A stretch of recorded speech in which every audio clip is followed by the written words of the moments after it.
जब भी हम समुद्री लुटेरों की बात करते हैं तब हमारे मन में सबसे पहले pirates of the Caribbean movie में दिखाए गए कैप्टन जैक स्पैरो की याद आ जाती है। लेकिन आज हम जानेंगे असली दुनिया में मौजूद एक ऐसे समुद्री लुटेरे के बारे में जिसका खौफ सच में पूरे कैरेबियन सी में था। इसका डर लोगों में इतना था कि लोग उस समय समुद्र में जाने से डरते हैं। और सिर्फ लोग ही नहीं बल्कि उस समय के कुछ सबसे मजबूत साम्राज्य जैसे ब्रिटिश, फ्रांसीस, स्पेनिश भी इससे डरते थे, क्योंकि ये किसी को भी नहीं छोड़ता था। इसने 20 साल तक जमकर इन समुद्रों में लूटमार और हथियारों का धंधा किया। इसके आतंक से परेशान होकर स्पेनिश सरकार ने उस समय इसके सर पर $1 मिलियन का इनाम रखा था और ऐलान किया था कि जो कोई भी उसका सर लाएगा उसे स्पेनिश सरकार की तरफ से $1 मिलियन दिए जाएंगे। इस तरह यह बन गया था दुनिया का सबसे खतरनाक समुद्री लुटेरा, जिसका नाम था ब्लैक बियर्ड। और आज इस वीडियो में हम जानेंगे इंग्लैंड में रहने वाला एक साधारण व्यक्ति कैसे बना दुनिया का सबसे खतरनाक समुद्री लुटेरा। तो चलिए शुरू करते हैं।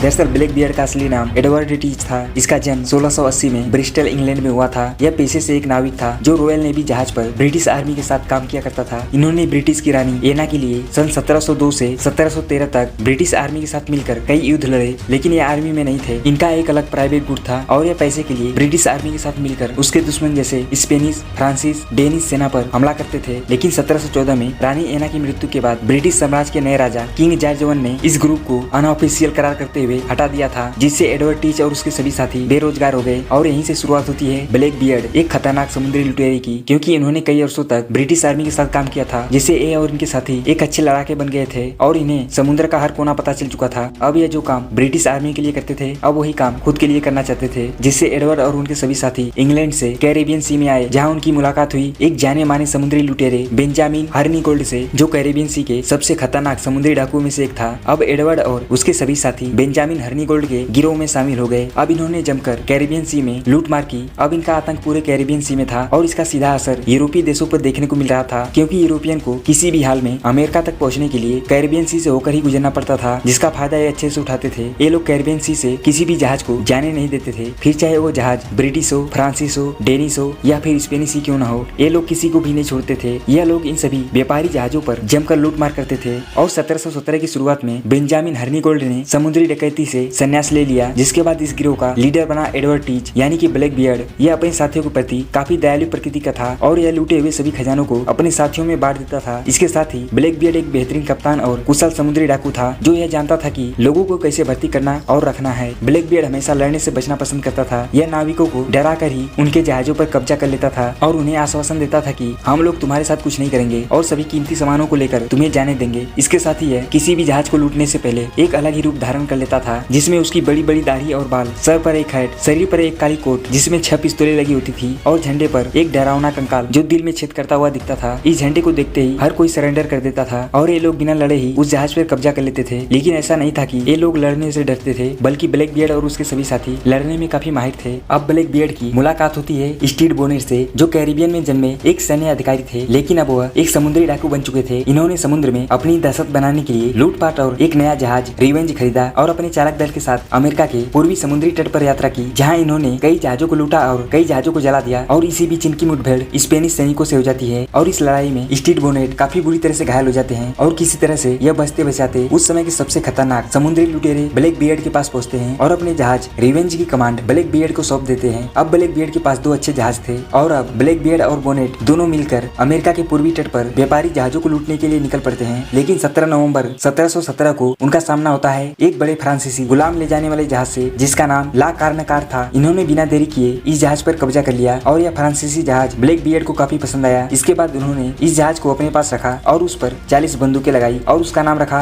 रानी एना का बदला, और यह जहाज उसकी सबसे फेवरेट जहाज बन गई। अब ब्लैक बियर्ड के पास 3 सबसे बेहतरीन जहाज और 1500 समुद्री डाकुओं का बेड़ा था, जिससे जल्द ही एटलांटिक के दोनों किनारों और पूरे कैरेबियन सी में ब्लैक बियर्ड का ही नाम गूंजने लगा। और उस समय ब्लैक बियर्ड ब्रिटिश और स्पेनिश साम्राज्य में मोस्ट वांटेड की लिस्ट में शामिल हो गया, जिससे इसके ऊपर $1 मिलियन का इनाम रखा गया, जिससे उसकी सेना ब्लैक बियर्ड के पीछे हाथ धोकर पड़ गई। अब उनके लिए सबसे जरूरी बन गया था ब्लैक बियर्ड को पकड़ना, क्योंकि अब इसका आतंक चारों तरफ तेजी से फैल रहा था और उसका खौफ इतना हो गया था कि लोग समुद्र में जाने से पहले 10 बार सोचते थे। और कैरेबियन सी में ऐसा माहौल था कि इनसे यहाँ के स्थानीय व्यापारी और नाविक भी डरने लगे, जिससे कोई भी इंसान इनका असली ठिकाना बताने से डरता था, जिससे इसे खोजने आए सैनिकों को इनका कोई सुराग नहीं मिल पाता था और वह जल्द ही वापस लौट जाया करते थे। और इसके बाद 1718 के मध्य में ब्लैक बियर्ड ने यह तय किया कि अब वह भाग दौड़ और खून खराबे की दुनिया को छोड़कर अब आराम की जिंदगी बिताना चाहता है। यह तय करने के बाद उसने लूटे गए सभी धन को अपने साथियों में बांट दिया और बाकी की सभी बेशकीमती खजानों को एक जहाज में भरकर किसी अनजान द्वीप पर छोड़ दिया। जिसके बाद उसने नारा दिया, उसने बदला लेना छोड़ दिया और उत्तरी कैरोलिना के ब्रिटिश गवर्नर चार्ल्स ईडन से एक क्षमा और विवाह का आग्रह किया और ब्रिटिश राज की अधीनता स्वीकार की। इसके बाद उसके 20 और साथियों ने भी ब्रिटिश राज की अधीनता स्वीकार की और ये लोग ओक्राकोक द्वीप पर रहने लगे। अब ब्लैक बियर्ड एक हद तक शांत हो गया था और लोगों को ये विश्वास नहीं हो रहा था कि इतना आतंक मचाने वाला यह इंसान आखिर इतना शांत कैसे हो गया। उसने वहीं की एक स्थानीय लड़की से शादी कर ली, लेकिन यह सब कुछ ज्यादा दिनों तक नहीं चला। उसने ये सब कुछ छोड़कर जल्द ही फिर से वापस समुद्र में लौट गया और फिर से वही लूटमार और जहाजों को कब्जे में लेना शुरू कर दिया। और कुछ लोगों का तो यहाँ तक मानना है कि इस बार ब्लैक बियर्ड अकेला नहीं था, बल्कि उत्तरी कैरोलिना के गवर्नर चार्ल्स ईडन भी इनसे मिला हुआ है। और यह सब कुछ देखते हुए वहाँ के लोगों ने इसकी शिकायत इसके पड़ोसी राज्य वर्जीनिया के ब्रिटिश गवर्नर अलेक्जेंडर स्पार्टवुड से की। अब वर्जीनिया के गवर्नर इस बात को सुनकर ब्लैक बियर्ड के क्षमा पत्र को रद्द करते हुए उसे एक अपराधी घोषित कर दिया। जिसके बाद उसे पकड़ने के लिए एक आर्मी की सेना तैयार की और उसका हेड बनाया कैप्टन मेनार्ड को। अब कैप्टन मेनार्ड और उसकी सेना ब्लैक बियर्ड को जान से मारने या फिर जिंदा पकड़ने के लिए ओक्राकोक द्वीप की ओर निकल पड़े। और ठीक 22 नवंबर 1718 को ओक्राकोक द्वीप पर मेनार्ड और उसके लोगों का सामना ब्लैक बियर्ड और उसके साथियों से हुआ। ब्लैक बियर्ड ने मेनार्ड की जहाज को आते हुए देख लिया और अपने शानदार जहाज रिवेंज से उन जहाजों पर तोप के गोले बरसाने शुरू कर दिए। इसके बाद मेनार्ड ने अपने सभी साथियों को शिप के नीचे डेक में छुपने का आदेश दिया और ब्लैक बियर्ड को लगा कि इस हमले से मेनार्ड और उसके सभी साथी मारे गए। और जैसे ही ये सब कुछ देखने के लिए ब्लैक बियर्ड उनके जहाज पर पहुंचा तो नीचे डेक में छुपे हुए मेनार्ड और उसके सभी सैनिकों ने इस पर हमला कर दिया और इस हमले में दुनिया का सबसे खतरनाक समुद्री लुटेरा ब्लैक बियर्ड मारा गया। इस लड़ाई में ब्लैक बियर्ड को 5 गोलियां लगी थी और 20 जगह तलवार के निशान थे, जिनमें से 2 गोलियां तो खुद कैप्टन मेनार्ड ने ही मारी थी और उसके एक सैनिक ने पीछे से ब्लैक बियर्ड का सर ही धड़ से अलग कर दिया था और उसके सर को जहाज के ऊपर लटका दिया था। ब्लैक बियर्ड के मारे जाने के बाद उसके बचे सभी साथियों ने आत्मसमर्पण कर लिया। जिसके बाद मेनार्ड को एक नायक के रूप में सम्मानित किया गया और हमेशा के लिए उस व्यक्ति के रूप में याद किया जाने लगा जिसने ब्लैक बियर्ड को मारा था। और इधर मरने के बाद ब्लैक बियर्ड की भी प्रसिद्धि काफी तेजी से बढ़ने लगी। उस समय के लेखकों ने ब्लैक बियर्ड को अपनी किताबों और नाटकों में जगह देने लगे और उसके द्वारा छुपाए गए सभी खजानों के बारे में लिखने लगे। लेकिन ब्लैक बियर्ड द्वारा लूटे गए खजाने आज तक किसी को नहीं मिले और कुछ लोगों का तो यहाँ तक मानना है कि ब्लैक बियर्ड के खजाने को उसके साथियों ने ही निकाल लिया था, जबकि कुछ लोगों का मानना है कि ब्लैक बियर्ड का खजाना आज भी इन समुद्रों में कहीं गुम है, जिसे कोई भी नहीं खोज सकता। वैसे दोस्तों, आपको क्या लगता है? अपनी राय हमें कमेंट में जरूर बताएं और साथ ही इस तरह की और वीडियो देखने के लिए वीडियो को लाइक करके सब्सक्राइब जरूर कीजिए ताकि आपको इस तरह की और वीडियो आगे देखने को मिलती रहे।